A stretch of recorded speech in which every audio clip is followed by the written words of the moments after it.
Hi everyone. Next, we'll start with next 5 questions of PYQ 2012 paper 3. Number 6 is the match the column. You can see Joule Thomson coefficient, second law of thermodynamics, Nernst heat theorem, and first order Fresnel. Now, you have to know in detail about this. Here in the options, none of the options are matching. It's a completely wrong answer. Doesn't print. And this is the most common mistake usually SLET does. इसमें हम लोग को पढ़ना है ये जो joule Thompson के बारे में थोड़ा डिटेल में पढ़ना है। जूल थॉमसन के बारे में थोड़ा डिटेल में पढ़ना पड़ेगा। ये क्या है? जूल थॉमसन जो है ये एक्चुअली आइसो एंथैल्पिक प्रोसेस है। ठीक है, आइसो एंथैल्पिक प्रोसेस है। इसका मतलब कि जो एंथैल्पी चेंज है वो जीरो होता है। इसका मतलब कि एंथैल्पी चेंज से होता है जीरो होता है। इसका मतलब मेरा ऑप्शन जो है जूल ए का 2 होना चाहिए। ए का 2 यहाँ है। ठीक है, कोई भी ऑप्शन नहीं मैच हो रहा है, इसका मतलब ये ए का 2 होगा।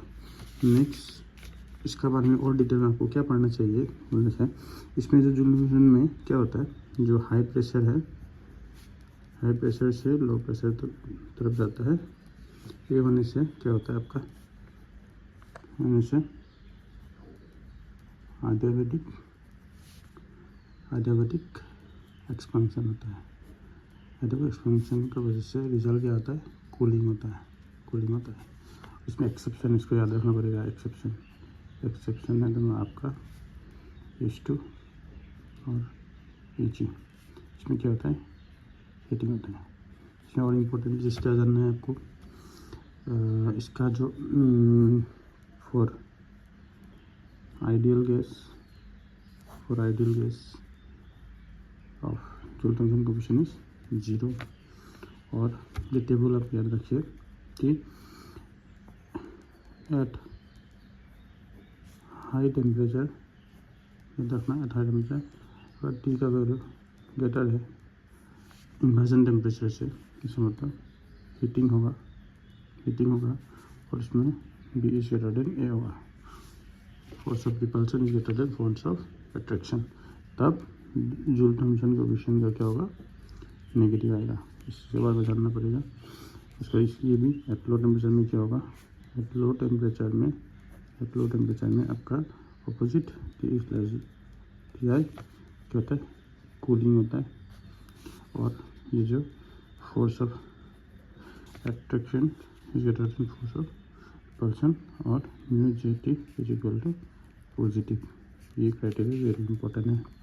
उसके बाद जब T is equal to T I होगा तो नाइदर हीट नॉर कूल, ठीक है, कुछ भी नहीं होगा। ये चीज़ के बारे में जानना पड़ेगा। सेकेंड देखिए मेरे पास क्या है, तो ए का 2 होना चाहिए, ये है। ठीक है, देखिए कि सेकेंड लॉ ऑफ थर्मोडायनामिक्स, तो सेकेंड लॉ ऑफ थर्मोडायनामिक्स तो बहुत बड़ा टॉपिक है, लेकिन इसमें आपको क्या जानना है, सेकेंड लॉ के बारे में क्या जानना है। सेकेंड लॉ ऑफ थर्मोडायनामिक्स में क्या बोलता है कि जो वर्क है, तो वर्क को हम लोग हीट में कन्वर्ट कर सकते हैं, लेकिन हम लोग हीट को वर्क में कन्वर्ट नहीं कर सकते। तो जिसको अच्छे से जानना है। और उसके बाद फॉर स्पॉन्टेनियस प्रोसेस याद रखना, द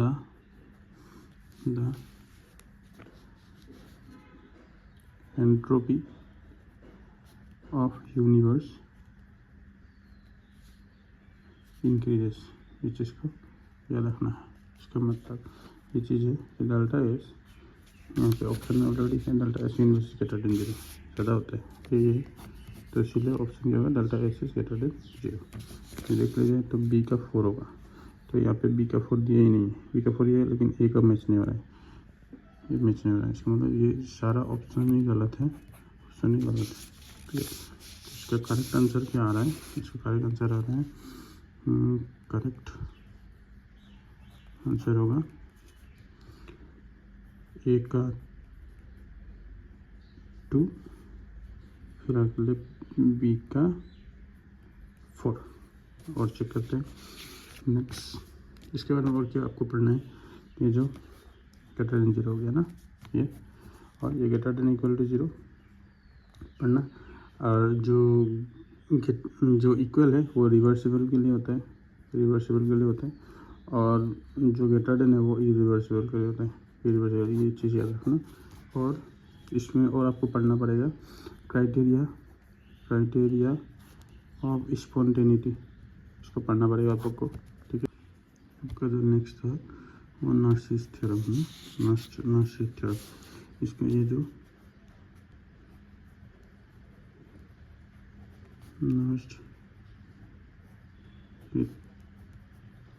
थ्योरम है ये आपका किसका है, थर्ड लॉ ऑफ थर्मोडायनेमिक्स, ठीक है। इसमें क्या होता है, क्या बोलते हैं इससे, जो एंट्रोपी चेंज है इसमें क्या बोलते हैं, जो क्वेश्चन में जो ऑलरेडी मेंशन है, ये बोलते हैं कि the entropy change approaches zero as temperature approaches absolute zero. इसका मतलब यहाँ पे देखिए, इसका ऑप्शन जो है ये जीरो एंड टेम्परेचर जीरो, ये बोलते हैं नार्स। तो सी का 3, इसका मतलब सी का 3, तो रहेगा क्या, डी रहेगा, डी क्या होगा, fast order transition, fast order D में क्या रहेगा, ये क्या होगा, डी में 1 आएगा। कोई कन्फ्यूज हो सकता है कि सर ये जो सेकेंड लॉ था ना, ये भी तो इसी का फॉर्मूला है, तो ये कैसे हो गया, बताता हूँ मैं थोड़ा, इतना ज़्यादा नहीं। देखो, जो फर्स्ट ऑर्डर फेस ट्रांजिशन है, इसके बारे में आपको जानना पड़ेगा। फर्स्ट ऑर्डर ट्रांजिशन जो है वो डिसकंटिन्यूस होता है, डिसकंटिन्यूस ट्रांजिशन है।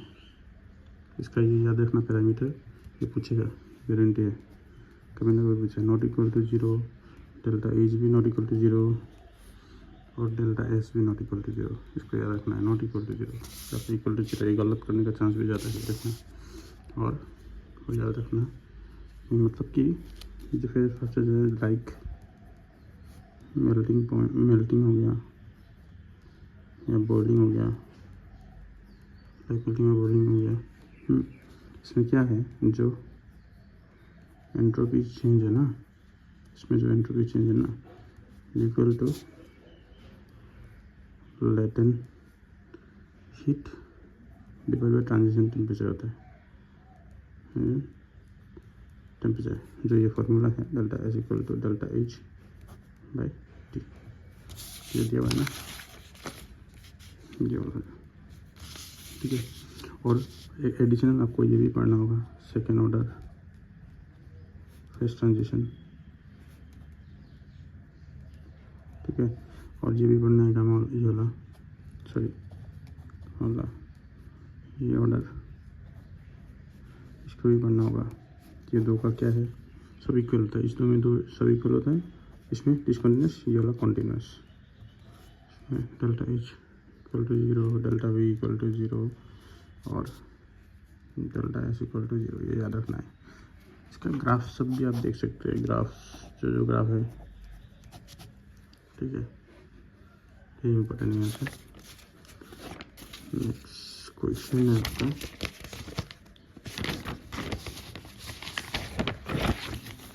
नेक्स्ट क्वेश्चन देखिए, क्या है, ट्रू और फॉल्स है। द पोली डिस्पर्स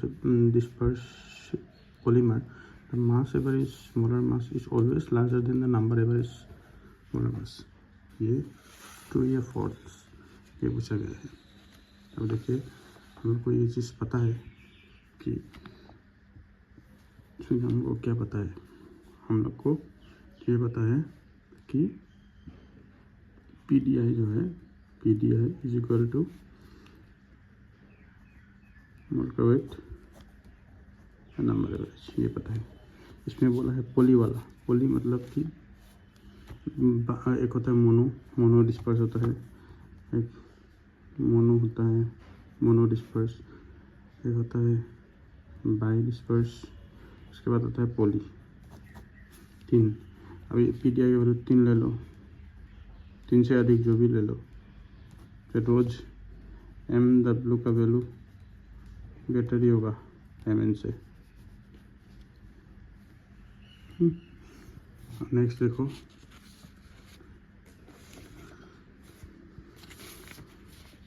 देखो, osmotic pressure is only the colligative property that is useful for measuring the molar mass of the polymer. अभी ये जो हम लोग का जो नंबर एवरेज है, नंबर एवरेज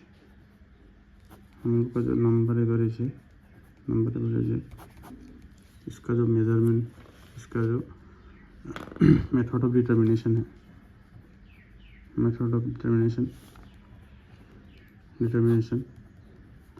ये आपका ऑस्मोमेट्री होता है, ये नहीं ऑस्मोमेट्री। अब इसी तरह बाकी सब का भी पढ़ लेना, वेट एवरेज का, जेड एवरेज का, सबका मेथड ऑफ डिटर्मिनेशन पढ़ लेना। ऑस्मोमेट्री, तो ऑस्मोमेट्री से हम लोग को पता चलता है, हम लोग को मोलर मास कैलकुलेट करता है। आप लोगों को पता ही है जो इसका इंटरसेप्ट है ना, मैं डिटेल में नहीं जाऊँगा। इसका जो इंटरसेप्ट है, इंटरसेप्ट से हम लोग, intercept is equal to RT/m, intercept से हम लोग को पता चलता है मास, मोलिकुलर मास, ये भी सही है। नेक्स्ट देखो, polymer in which the asymmetric carbon atom have the random sequence of DLN configuration are isotactic। देखो आइसोटेक्टिक में क्या था, ये क्लासिफिकेशन है, पॉलीमर का क्लासिफिकेशन आपको पढ़ना पड़ेगा तीनों। नंबर 1 आइसोटेक्टिक, नंबर 2 सिंडायोटेक्टिक, नेक्स्ट है एटेक्टिक और हेटेरोपॉलीमर। इसको बारे में पढ़ना पड़ेगा आपको। अब ये देखिए, इसमें क्या होता है, सेम D और L कॉन्फ़िगरेशन। इसमें सिंथेटिक में ऑल्टरनेट था, इसमें क्या था, रैंडम था। और इसका स्ट्रक्चर से भी पूछ सकता है, स्ट्रक्चर दे दिया, कौन सा सिंथेटिक है, कौन सा एटेक्टिक है, कौन सा आइसोटेक्टिक है, इसे भी पूछ सकता है। उसके बाद और एक चीज़ जानना है, जो आइसोटेक्टिक और सिंथेटिक, ये दोनों को मिला के बोलता है स्टेरियो रेगुलर पॉलीमर। और इस चीज़ को क्या से डिस्टिंग्विश कर सकता है, NMR से, 1H NMR से।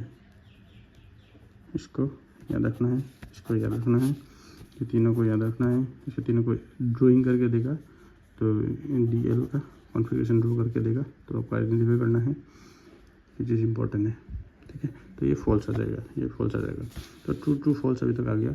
नेक्स्ट है condensation polymerisation involve in the formation of free radical नहीं, ये होगा एडिशन वाला में होता है, जब पॉलीथीन ये सब में फ्री रेडिकल से जा सकता है, लेकिन इसमें नहीं जा सकता, कंडेंसेशन पॉलीमर में नहीं जा सकता, ये भी फॉल्स होगा। और आप लोग एडिशन पॉलीमर, कंडेंसेशन पॉलीमर, इस सब का जो एग्जाम्पल है उसका मोनोमर सब याद कर लेना। सबसे बेस्ट क्या है, क्लास 12 का जाओ, पूरा सबसे ओल्ड बुक NCERT, उसका लास्ट चैप्टर जो है पॉलीमर, उसमें मिल जाएगा सारा टेबल है, लास्ट पेज में देख लेना, उसी में पढ़ लेना। तो इसका आंसर क्या होगा, C आएगा, ठीक है। इसका आंसर C आएगा, ट्रू फॉल्स। नेक्स्ट देखो, एसोसिएशन रीजनिंग में ये देखिए, solid carbon dioxide sublime when it keep it open atmosphere and is called dry ice. The triple point of the carbon dioxide lies above 1 atmosphere। अभी इसमें थोड़ा face equilibrium का है, ये थोड़ा इसका आंसर एक्चुअली बहुत ट्रू होगा, इसका आंसर एक्चुअली बहुत ट्रू द करेक्ट एक्सप्लेनेशन होगा। इसमें आपको याद रखना, फेस डायग्राम याद कर लेना, फेस डायग्राम से पता चलता है ये, ठीक है। फेस डायग्राम पढ़ लेना, CO2 का, H2O का, सल्फर का पढ़ लेना ऊपर से। उसमें डिग्री ऑफ फ्रीडम, उसका एरिया अंडर द कर्व, ठीक है, लाइन का, ट्रिपल पॉइंट का, ठीक है, ये पढ़ लेना, ठीक है, इसको जानना है। और टेम्परेचर और प्रेशर का बीच का, जो टेम्परेचर बढ़ने से प्रेशर बढ़ता है या टेम्परेचर बढ़ने से प्रेशर घटता है, इसके बारे में जानना पड़ेगा, ठीक है। इतना चीज़ आपको पढ़ना है, ठीक है। तो इसका आंसर ही आ जाएगा। नेक्स्ट देखिए, नेक्स्ट है आपका ये सबसे इजी क्वेश्चन। देखिए, the which of the following compound is used as a anti cancer. ये सबको बताया एंटी कैंसर का, कौन सा है, सिस्प्लेटिन, कौन सा है, D सिस्प्लेटिन। लेकिन इसमें एक चीज़ पता नहीं होगा, ये चीज़ याद रखना, जो प्लेटिनम है सिस्प्लेटिन ना, इसका आपका जो प्लेटिनम है ना, जो प्लेटिनम है ये प्लेटिनम बाइंड करता है कि कहाँ पे N7, ये चीज़ याद रखना है N7, ठीक है। N7 किस में, ये N7 of a pair of adjacent guanine base में, ठीक है। ग्वानिन बेस में किसका, ग्वानिन बेस किसका, जो फास्ट ग्रोइंग ट्यूमर है ना उसका, ट्यूमर का, ठीक है। फास्ट ग्रोइंग ट्यूमर का ग्वानिन बेस है, उसमें ये प्लेटिनम जो उसका N7 ग्वानिन बेस में जाके बाइंड करता है। अभी इसमें क्या होगा, ये होने से क्या होगा, हम लोग का जो DNA का स्ट्रक्चर है, वो डिस्टॉर्ट हो जाएगा, डिस्टॉर्ट हो जाएगा। उसके बाद जो सेल डिवीज़न स्टॉप हो जाएगा, तो आपको याद रखना है N7, ठीक है। N7 ग्वानिन बेस, ये चीज़ याद रखना है। ये एडिशनल क्वेश्चन हो सकता है, ये नेट का फेवरेट क्वेश्चन है, ठीक है। ये पूछेगा आपको, ये तो सबको पता है, ये बेसिक हो गया, ठीक है। नेक्स्ट देखो, मैच द कॉलम, सबसे इजी, कुछ है ही नहीं। वाइब्रेशनल स्पेक्ट्रोस्कोपी क्या है, IR है ही, एका थ्री, और क्या है, और आपको क्या पता है, NMR पता है। NMR क्या है, रेडियो, D का 2 हो गया आंसर। तो B का 4, C का 1, जी। इसमें आप एडिशनल क्या याद रखेंगे, एडिशनल आपको इसका रामन का याद रखना है, रामन का याद रखना है। रामन में क्या होता है, लेज़र, LASER, लेज़र याद है, इसको याद रखना, ठीक है। रामन में लेज़र यूज होता है।